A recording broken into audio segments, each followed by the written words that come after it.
ప్రభువుని స్తుతించుచు గణపరుచుచు ఎవరి స్థలంబులలో వారు కూర్చొనండి. ప్రియులారా, అందరికీ మరణార్థం. దేవుని యొక్క మహాకృపను బట్టి ఈ శిలువ ధ్యాన గుడారములో దేవుడు మనలను 5 దినములు ఆయన మనలను కాచి కాపాడి 6వ దినములోనికి దేవుడు మనలను ప్రవేశపరిచిన వారై ఉన్నారు. ఆయనకే నిండు మహిమ ఘనత ప్రభావములో యుగ యుగములో ఆయనకే కలుగును గాక. ఆమేన్. అలాగే రాత్రికాల సమయమందు ఆయన సన్నిధిలో ఆయన ధ్యానములో ఏకీభవించిన ఆయన బిడలారా, దేవుడు మిమ్ములను, మీ కుటుంబములను, మీ పనిపాటులను, మీరు చేయుచున్న సకల కార్యములను దేవుడు బహుగా దీవించి ఆశీర్వదించును గాక. ఆమేన్. కొద్ది నిమిషాలు పరిశుద్ధ గ్రంథములో నుండి దేవుని యొక్క వాక్యమును ధ్యానము చేద్దామండి. లూకా సువార్త ప్రియులారా 20వ అధ్యాయం అండి. లూకా సువార్త 20వ అధ్యాయము 9వ వచనమును చదువుకుందామండి. అంతటా ఆయన ప్రజలతో ఈ ఉపమానము చెప్పసాగెను. ఒక మనుష్యుడు ద్రాక్ష తోట నాటించి కాపులకు గుత్తకిచ్చి దేశాంతరము పోయి బహుకాలముండెను. పంటకాలమందు అతడు ఆ ద్రాక్ష తోట పంటలో తన భాగమిమ్మని ఆ కాపుల యొద్ద ఒక దాసుని పంపగా ఆ కాపులు వారిని కొట్టి ఒట్టి చేతులతో పంపివేసిరి. చాలండి. ప్రభువు తన పరిశుద్ధమైన లేఖన భాగమును ఆయన మహిమార్థమై మన వినికిడిలో ఫలింపచేయును గాక. ఆమేన్. ప్రభువునందు ప్రియమైన దేవుని విశ్వాసులరా, యేసుక్రీస్తు ప్రభువుల వారు ఆయన బలమైనటువంటి బోధకులండి. ఆయన స్వరము గంభీరమైనది. ఆయన వర్తమానములు అతి అమూల్యమైనటువంటి వర్తమానములు ఆయన ప్రజలకు ఆయన అందించేవారు. ఆయన యొక్క వర్తమానమును వినడానికి జ్ఞానులు అయినటువంటి వారు, పండితులైనటువంటి వారు,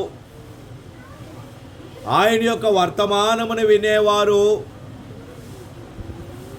అలాగే పామరులు కూడా ఆయన యొక్క వర్తమానమును వినేవారండి. ప్రతి ఒక్కరికి అర్థమయ్యే విధముగా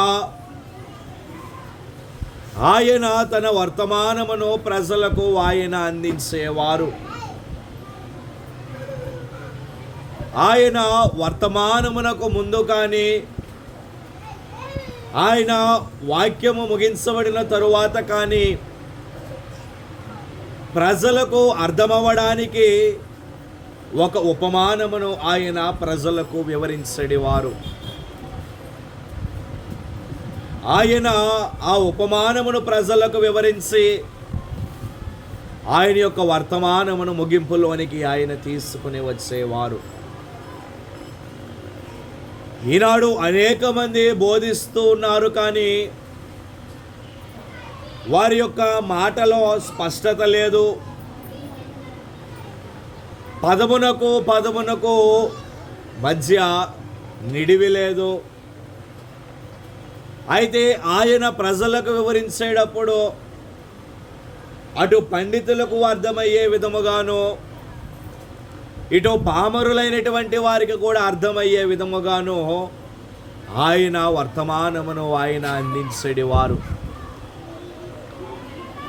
చదువుకున్న లేఖన భాగములో ఒక ఉపమానమును ఆయన ప్రజలకు ఆయన తెలియజేస్తూ ఉన్నటువంటి వారై ఉన్నారు. ఒక యజమానుడున్నాడు. అతడు ఒక ద్రాక్ష తోటను నాటించాడు. ఆ ద్రాక్ష తోటను అతడు నాటించి ఆ ద్రాక్ష తోటకి ఏమి చేయాలో అంతయో అతడు చేస్తాడు. ఎరువులు వేస్తాడు, సకాలమునకు ద్రాక్ష తోటకు ఒక గోపురాన్ని కట్టించాడు, ద్రాక్షల తొట్టి తొలిపించాడు. అదంతయో చేసి అతనికి ఇంకా అనేక ప్రాంతములలో, ఇతర దేశములలో ద్రాక్ష తోటలు అతనికి ఉన్నవి కనుక కొంతమంది కాపులకు ఆయన ఆ ద్రాక్ష తోటను ఆయన గుత్తకిచ్చాడు. గుత్తకిచ్చుడు అంటే మీరు ఎరుగుదురు, దానిలో పండించిన పంటలో సగము భాగము పండించిన రైతు తీసుకుంటాడు, మిగిలిన భాగము యజమానుడు తీసుకుంటాడు. అది వారు మాట్లాడుకునే మాటలను బట్టి ఉంటుంది. అయితే ఆ యజమానుడు ఆ ద్రాక్ష తోట, అది విస్తారమైనటువంటి ద్రాక్ష తోట, అది చాలా పెద్దది కనుక కేవలం ఒకరికి ఆయన ఇవ్వలేదండి, చాలామంది కాపులకు ఆయన ఆ ద్రాక్ష తోటను ఇచ్చి దేశాంతరము ఆయన వెళ్ళిపోయాడు. పంటకాలము వచ్చినది. ప్రతి పంటకు దాని సమయమున కాలము అనబడేది ఉంటుంది. పంట కాలము వచ్చినప్పుడు ద్రాక్ష తోట చాలా బాగుగా పండింది. విస్తారమైన పండ్లు, ద్రాక్ష పండ్లు ఆ ద్రాక్ష తోటకు వచ్చాయి. అది యజమానుడు కూడా ఎరుగుదుడు ఆ విషయము. ఎందుకంటే ఆ ద్రాక్ష తోటకి అన్నీ చేసింది ఆయనే. అతడు ద్రాక్ష తోటలు నాటినది మొదలుకొని ఆ ఎరువులు వేసే వరకు అంతయు అతడే చూసుకున్నాడు కనుక అది బాగుగా పండింది అనబడే విషయము యజమానునికి కూడా తెలుసు. అప్పుడు ఆ యజమానుని దగ్గర అనేక మంది దాసులు ఉన్నారు కనుక ఆ దాసులలో ఒక దాసుని ఆ ద్రాక్ష తోట దగ్గరికి ఆ యజమానుడు పంపించాడు. ఆ ద్రాక్ష తోట దగ్గరికి పంపించి, అయ్యా పలానా ప్రాంతంలో నాకు ఒక ద్రాక్ష తోట ఉన్నది, దానిలో ఆ పండిన పంటలో నాకు ఒక భాగము రావాలి గనుక నువ్వు వెళ్ళి వారిని, ఆ కాపులను అడిగి నా భాగమును నువ్వు తీసుకునిరా అని ఆ యజమానుడు తన దాసుని పంపించాడు. అయితే ఈ కాపులు ఏమనుకున్నారు అంటే, ఈ ద్రాక్ష తోట చాలా బాగుగా పండింది, ఇంకా యజమానునికి చాలా చోట్ల ద్రాక్ష తోటలు ఉన్నాయి కనుక అతడు ఇంకా ఇక్కడికి రాడు, ఇది మనదే అని వారు అనుకున్నారు. ఈలోగా ఒక దాసుడు వచ్చాడు. వచ్చి, ఇది పలానా యజమానునిది కదా ఈ ద్రాక్ష తోట, పంట బాగా పండింది, సమృద్ధిగా వచ్చింది కనుక తన భాగముని యజమానుడు ఇమ్మన్నాడు, అది తీసుకు వెళ్ళడానికి వచ్చాను, నాకు ఇస్తే నేను తీసుకుని వెళ్ళిపోతాను అన్నాడు ఆ దాసుడు. అయితే వారు ఆ దాసుని కొట్టి పంపించి వేశారు. ఆ కాపులు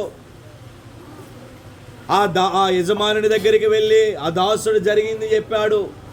అయ్యో నిన్ను కొట్టేశారా అని ఈసారి ఇంకా కొంచెం బలవంతుని ఆయన పంపించాడు. బలముగా ఉన్నవానిని పంపించి, అయ్యా పలానా ప్రాంతంలో ఒక ద్రాక్ష తోట ఉన్నది, వెళ్ళి నాకు భాగం రావాలి, వెళ్ళి తీసుకురా అన్నాడు.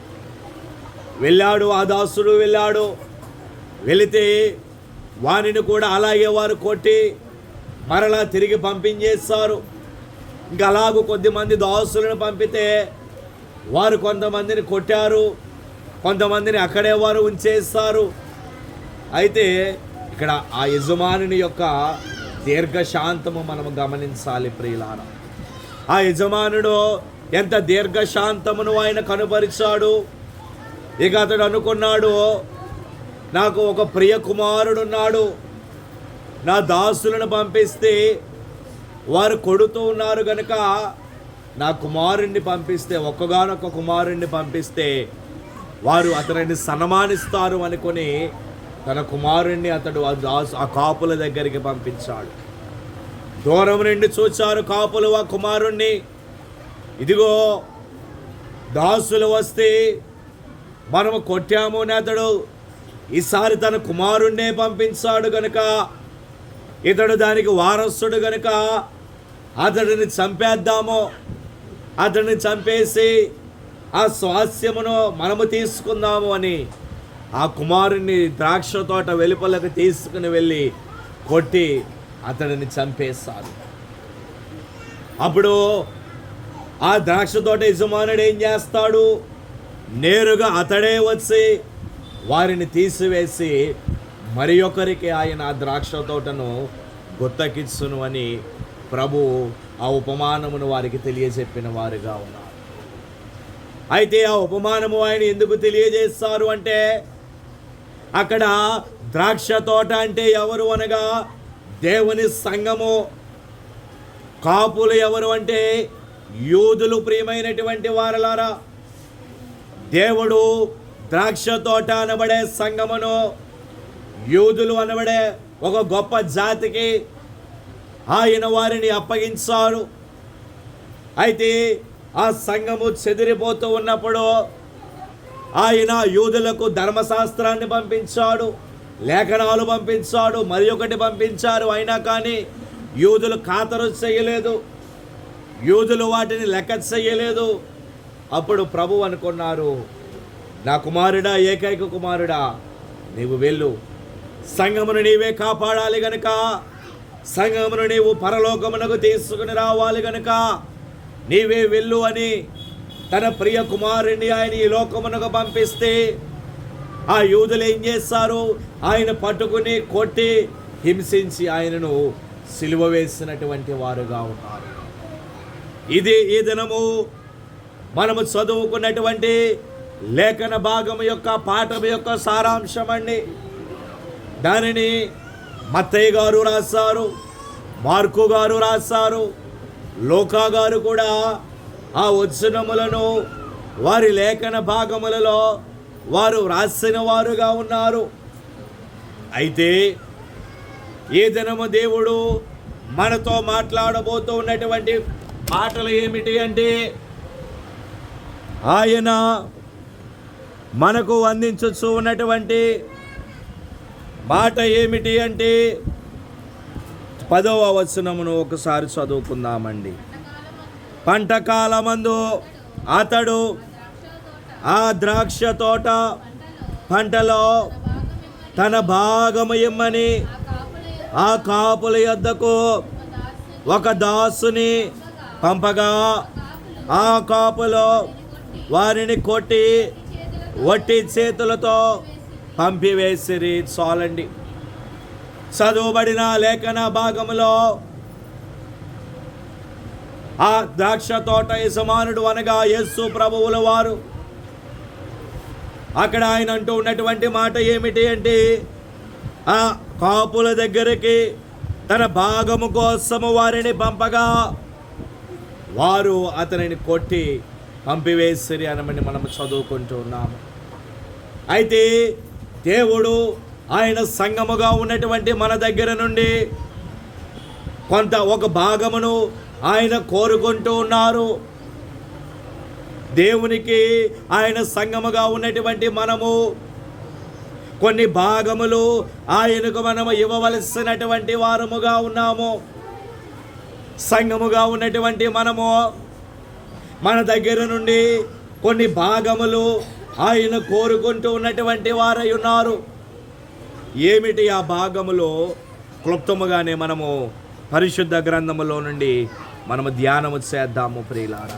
సంఖ్యాకాండం అండి 18వ అధ్యాయము ప్రియులారా. మనము దేవునికి ఇవ్వవలసినటువంటి భాగములు ఏమిటి అంటే సంఖ్యాకాండం అండి 18వ అధ్యాయము 32వ వచనమును చదువుకుందామండి.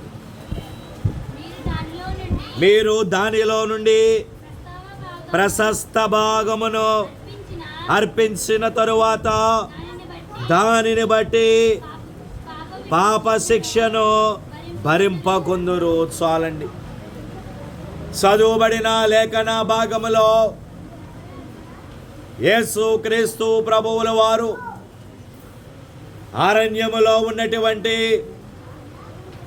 దేవుని ఎన్నిక జనాంగమైనటువంటి ఇశ్రాయేలీలతో ప్రభువు మాట్లాడుతూ ఉన్నటువంటి మాటలు మనము చదువుకున్నటువంటి వారముగా ఉన్నాము. మోషేకు ఆయన మాట్లాడుతూ ఆయన తెలియజేస్తూ ఉన్నటువంటి మాటలు ఏమిటి అంటే, మీరు దేవునికి ప్రశస్త భాగములు మీరు ఇవ్వవలను అని ఆయన అంటూ ఉన్నటువంటి వారై ఉన్నారు.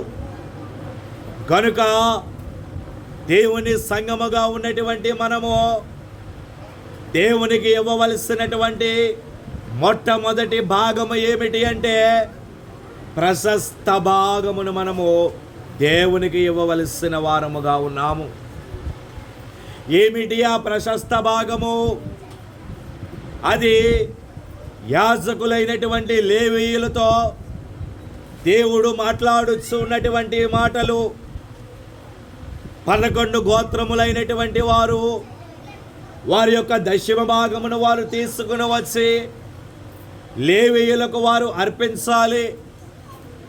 లేవీయులైనటువంటి వారు చేయవలసిన పని ఏమిటి అంటే, ఆ దశమ భాగములో మరలా వారు దశమ భాగమును తీసి దేవునికి వారు అర్పించాలి. అదే ప్రశస్తమైనటువంటి భాగము ప్రియులారా. దశమ భాగములో మరలా వారు దశమ భాగమును తీసి దేవునికి వారు అర్పించాలి. అది ప్రశస్తమైనటువంటి భాగము. మీరు ఇంటికి వెళ్ళిన తరువాత అదే ఆ అధ్యాయం 25 నుండి 32 వరకు చదువుకునండి. మీకు బాగుగా అర్థమవుతుంది ఆ లేఖన భాగము. ప్రశస్తమైనటువంటి భాగము దేవునికి మనము అర్పించాలి. అయితే ప్రశస్తమైనది అనగా 2 మాటలు వ్రాయబడి ఉన్నవి. ప్రశస్తమైనది అనగా ఒకటి విలువైనది, రెండవది శ్రేష్టమైనది. 2వ దినవృత్తాంతముల గ్రంథం అండి, 4వ అధ్యాయము ప్రియులారా. దినవృత్తాంతములు 2వ గ్రంథం అండి, 4వ అధ్యాయము 20వ వచనమును చదువుకుందామండి. వాటిని గూర్చిన విధి ప్రకారము గర్భాలయం ఎదుట వెలుగుచున్నుటకై ప్రశస్తమైన బంగారపు దీపస్తంభములను, అక్కడ ప్రత్యక్షపు గుడారము గురించి దేవుడు మాట్లాడుచు 4వ అధ్యాయం 20వ వచనములో 2వ గ్రంథము దినవృత్తాంతముల గ్రంథములో ప్రభువు అంటూ ఉన్నటువంటి మాట ఏమిటి అంటే, ప్రశస్తమైన బంగారు దీపస్తంభములను ఆయన అక్కడ వివరించు ఉన్నటువంటి వారై ఉన్నారు. బంగారము అనగా అక్కడ ప్రశస్తమైనది లేదా విలువైనది అని ఆయన మనకు తెలియజేస్తూ ఉన్నటువంటి వారై ఉన్నారు. ఆనాటి కాలంలో వారు దేవునికి అర్పణలు తెచ్చేటప్పుడు విలువైనది వారు తీసుకుని వచ్చేవారు. ఈనాడు దేవుని బిడలుగా ఉన్నటువంటి మనము విలువైనది దేవునికి మనము ఇవ్వాలి. ఏమిటి ఆ విలువైనది అంటే, దేవుడు మనకు దినమునకు 24 గంటల సమయాన్ని ఇచ్చాడు. దానిలో విలువైనది మనము దేవునికి అర్పించాలి. విలువైన అర్పణమును మనము తీసుకుని వచ్చి మనము దేవునికి అర్పించాలి. మనము విలువైనటువంటి ఆలోచనలు మనము ఆలోచన చేయాలి. ఆయన మనలను విలువైనటువంటి జీవితముగా ఆయన మనలను మార్చి ఉన్నారు కనుక లోక సంబంధమైన ఆలోచనలు కాదు, లోక సంబంధమైన కార్యక్రమములు కాదు, దేవునికి విలువైనటువంటి కార్యములు మనము చేయాలి. అప్పుడే దేవునికి మనము విలువైన దానిని మనము తీసుకుని వచ్చి మనము దేవునికి అర్పించిన వారి వలె ఉండగలము. సంఖ్యాకాండము ప్రియులారా 18వ అధ్యాయం అండి.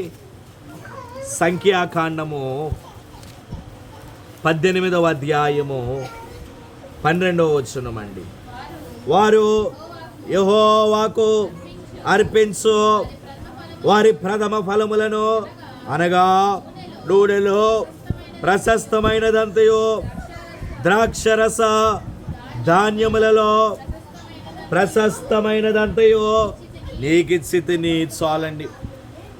చదువుబడిన లేఖన భాగంలో అక్కడ ఆయన అంటూ ఉన్నటువంటి మాట ఏమిటి అంటే, ప్రశస్తమైనది నూనెలో ప్రశస్తమైనది, ద్రాక్షారస ధాన్యములలో ప్రశస్తమైనది అని ఆయన అంటూ ఉన్నారు. అనగా శ్రేష్టమైనది, అనగా మంచిది మనము దేవునికి ఇవ్వాలి. అనగా మనము మంచితనము కలిగిన జీవితాన్ని మనము జీవించాలి. చెడుతనము కలిగిన జీవితము కాదండి మనము జీవించవలసినది. మంచితనమును కలిగి మనము జీవించవలసినటువంటి వారముగా ఉన్నాము.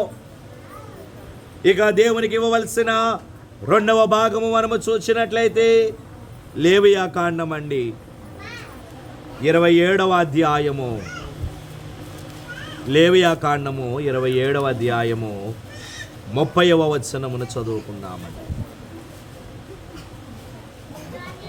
భూధాన్యములలోనేమి, వృక్ష ఫలములలోనేమి, భూఫలములన్నిటిలో దశమ భాగము యెహోవా సొమ్ము, అది యెహోవాకు ప్రతిష్ఠితమగును. చాలండి. చదువుబడిన లేఖన భాగములో మరి ఒక భాగమును మనము సూచిస్తూ ఉన్నాము. ఇది మనమందరము బాగుగా ఎరుగుదుము. బైబిల్ మిషన్ వారముగా ఉన్నటువంటి మనము, బైబిల్ను అనుసరించని వారముగా ఉన్నటువంటి మనము బాగుగా ఎరిగినటువంటి భాగము దశమ భాగము. ప్రియమైనటువంటి వారలారా, రెండవదిగా దేవుని సంగముగా ఉన్నటువంటి మనము దేవునికి అర్పించవలసినటువంటి రెండవ భాగము ఏమిటి అంటే, దశమ భాగమును మనము దేవునికి అర్పించవలసినటువంటి వారముగా ఉన్నాము. దేవునికి స్తోత్రం. దశమ భాగము అది దేవుని సొమ్ము అని అక్కడ వ్రాయబడి ఉన్నటువంటిదై ఉన్నది. భూధాన్యములలోనేమి, వృక్ష ఫలములలోనేమి, భూఫలములన్నిటిలో దశమ భాగము యెహోవా సొమ్ము అని అక్కడ వ్రాయబడి ఉన్నటువంటిది. బైబిల్ మిషన్ వారముగా ఉన్నటువంటి మనలో దశమ భాగము తీయనటువంటి వారు ఎవరునూ ఉండరు. ప్రతి ఒక్కరూ వారి యొక్క జీవనోపాధిలో, వారికి వచ్చిన రాబడిలో దశమ భాగమును వారు తీస్తారు. అయితే దశమ భాగము తీయుట ద్వారా దేవుడు మనకి ఇచ్చిన దానిలో, దేవునికి మనము దశమ భాగము తీయుట ద్వారా దేవుడు మనకు కొన్ని ఆశీర్వాదములు ఇవ్వబోతూ ఉన్నారు. ఏమిటి ఆశీర్వాదములంటే, మలాకీ గ్రంథము ప్రియులారా, పాత నిబంధనలో చివరి గ్రంథం అండి. మలాకీ గ్రంథము 3వ అధ్యాయము 10వ వచనమును చదువుకుందామండి. నా మందిరములో ఆహారముండునట్లు 10వ భాగమంతయు మీరు నా మందిరపు నిధిలోనికి తీసుకుని రండి. దీని చేసి మీరు నన్ను శోధించిన ఎడల నేను ఆకాశపు వాకిండ్లను విప్పి పట్టజాలనంత విస్తారముగా దీవెనలో కొమ్మరించదనని సైన్యములకు అధిపతియగు యెహోవా సెలవిచ్చుచున్నారు. చాలండి. చదువుబడిన లేఖన భాగములో మన రాబడి అంతటిలో దేవునికి దశమ భాగం ఇచ్చుట ద్వారా దేవుడు మనకు ఇచ్చే ఆశీర్వాదములు, 2 ఆశీర్వాదములు అక్కడ మనకి కనబడుతూ ఉన్నవి. ఏమంటున్నారు? ఆయన ఆకాశపు వాకిళ్లను తెరచును. రెండవదిగా పట్టజాలనంత దీవెన ఆయన ఇస్తూ ఉన్నారు.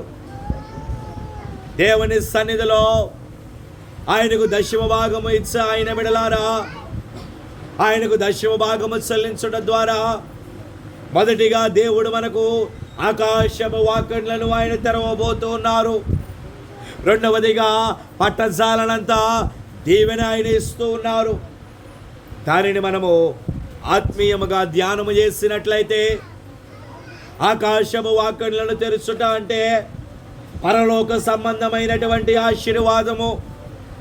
పరలోకములో మనకు ఆయన స్థానమును కల్పించి ఆ పరలోక రాజ్య ఆశీర్వాదములో దేవుడు మనకి ఇవ్వబోతూ ఉన్నారు.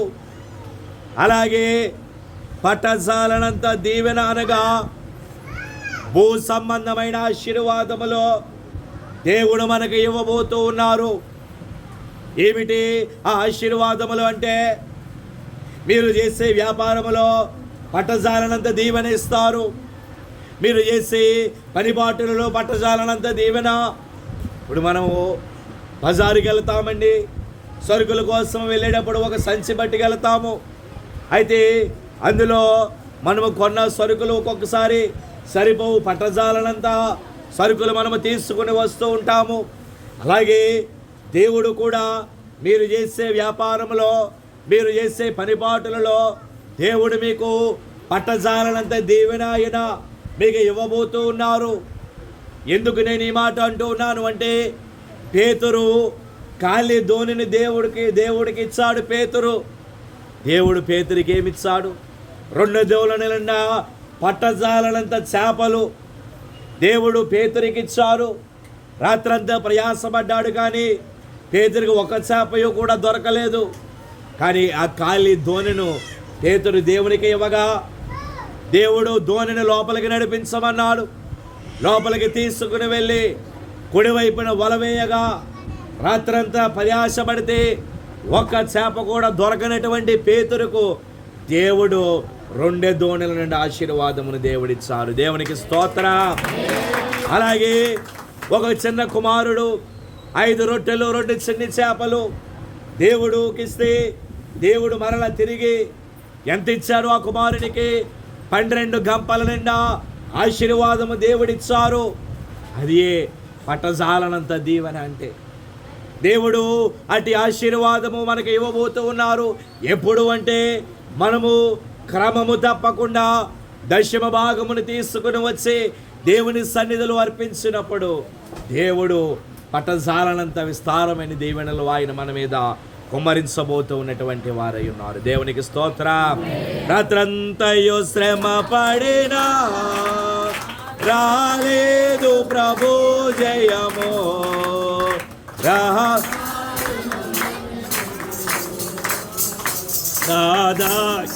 ప్రతిఫలము. రాత్రంతయో శ్రమ పడినా రాలేదు ప్రభు జయము, రహదారులు రాదాయను ప్రతిఫలము. రక్షించుని సిలువా రమణీయలో తొలలో, రతనాలను వెదకుటలో, రాజిల్లో నా పడవా, రతనాలను వెదకుటలో, రాజిల్లో నా పడవా, నడిపించున నావా, నడి సాంద్రమున నవజీవన మార్గముగా, నా జన్మ తరిగి నడిపించున నావా. దేవునికి స్తోత్రం. కనుక మనము దేవునికి ఇవ్వవలసినటువంటి భాగములో మొదటిగా ప్రశస్త భాగము దేవునికి ఇవ్వాలి. రెండవదిగా దశమ భాగమును మనము దేవునికి ఇవ్వవలసిన వారముగా ఉన్నాము. మూడవదిగా చూసినట్లయితే లేవియ కాండము ప్రియులారా 6వ అధ్యాయం అండి. లేవియ కాండము 6వ అధ్యాయము 21వ వచనమును చదువుకుందామండి. పెనము మీద నూనెతో దానిని కాల్చవలెను, దానిని కాల్చిన తరువాత దానిని తేవలను, కాల్చిన నైవేద్య భాగములను యెహోవాకు ఇంపైన సువాసనగా అర్పింపవలెను. చాలండి. ఇక మూడవదిగా దేవునికి అర్పించవలసినటువంటి భాగము పాత నిబంధన కాలములో యాజకులైనటువంటి వారు అర్పించే భాగము, వారు దేవుని బలిపీఠము దగ్గర బలులు వారు అర్పించేవారు. కొంతమంది దేవునికి అర్పణను వారు తీసుకుని వచ్చేవారు. వారు అర్పణని తీసుకొని వచ్చినప్పుడు యాజకుడు దహన బలిపీఠము దగ్గర ఆ బలిని వారు అర్పించి కొంత ఆ బలిపీఠము దగ్గర వారు ఉంచేవారు. కొంత తెచ్చిన వారు మరలా వారు తీసుకుని వెళ్ళేవారు. మరలా చెబుతున్నానండి, కొంతవారు ఆ బలిపీఠము దగ్గర ఉంచేవారు, కొంతవారు వెనుకకు తీసుకుని వెళ్ళేవారు. అప్పుడు ఆ బలిపీఠము దగ్గర ఉంచబడినప్పుడు ఆయన ఆ ఇంపైన సువాసనను ఆయన దేవుడు ఆఘ్రానించేవారు.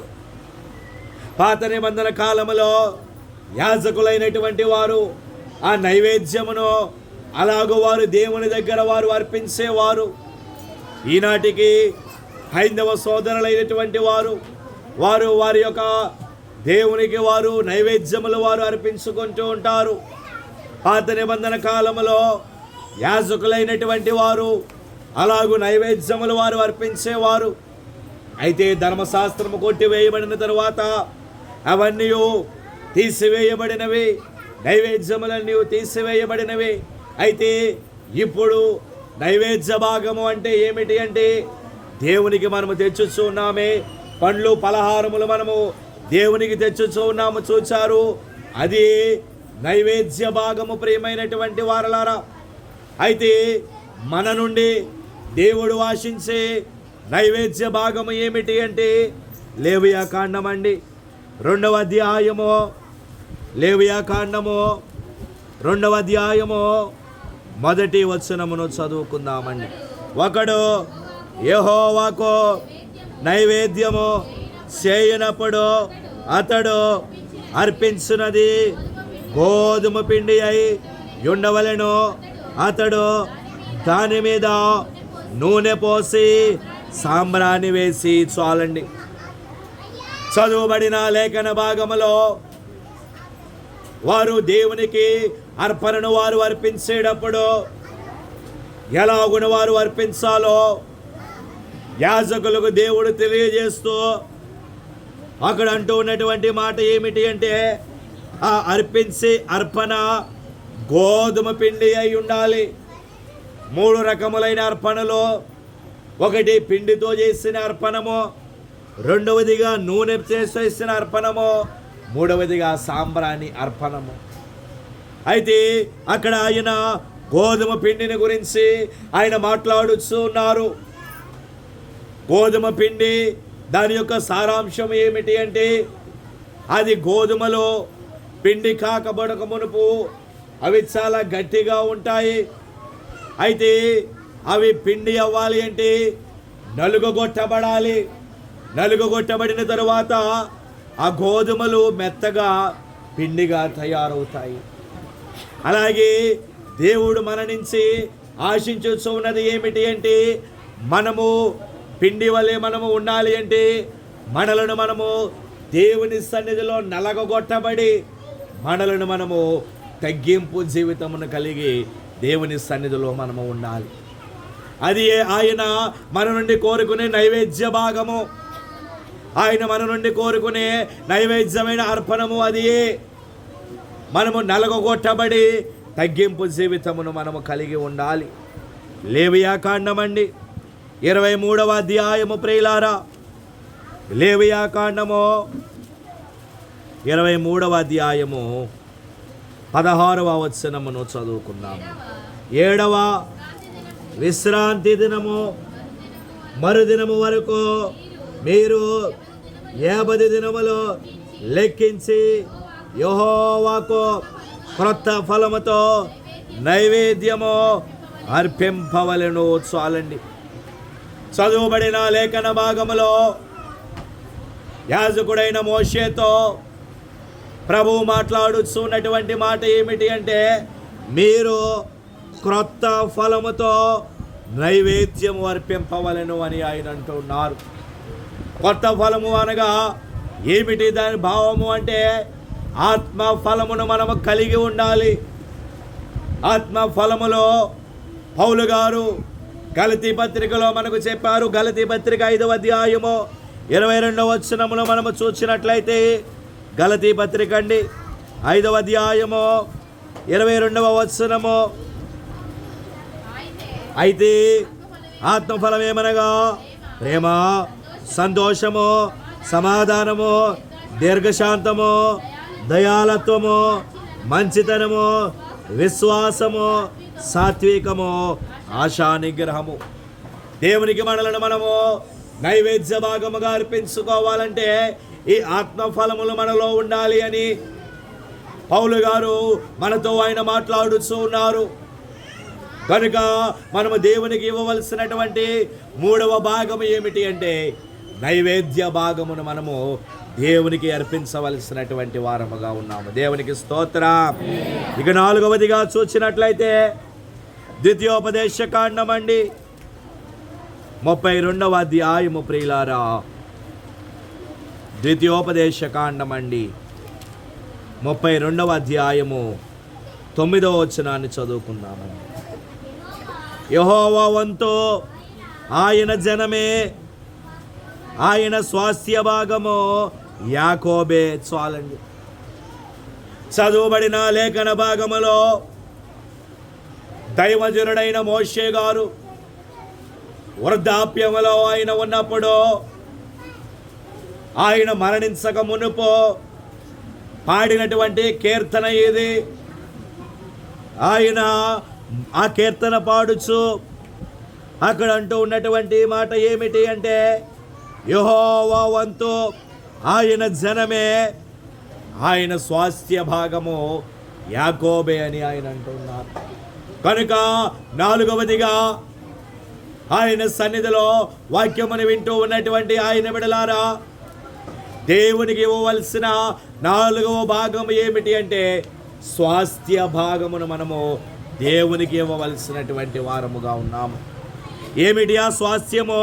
హెబ్రీలకు రాసిన పత్రిక, ముగింపులో ఉన్నామండి. హెబ్రీలకు రాసిన పత్రిక 1వ అధ్యాయము 14వ వచనమును చదువుకుందామండి.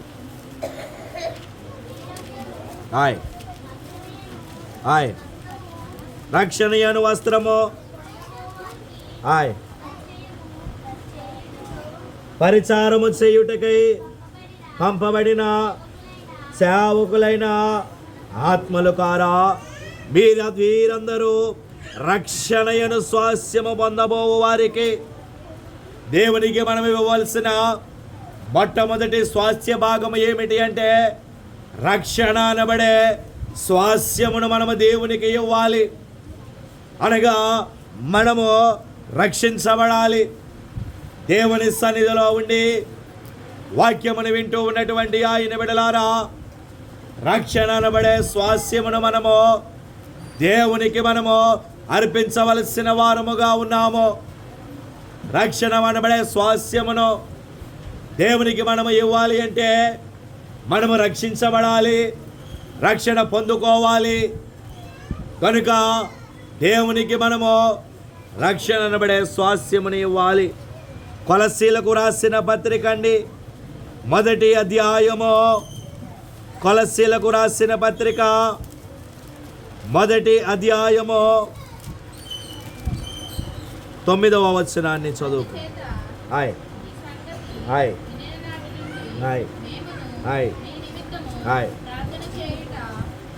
చదవండి.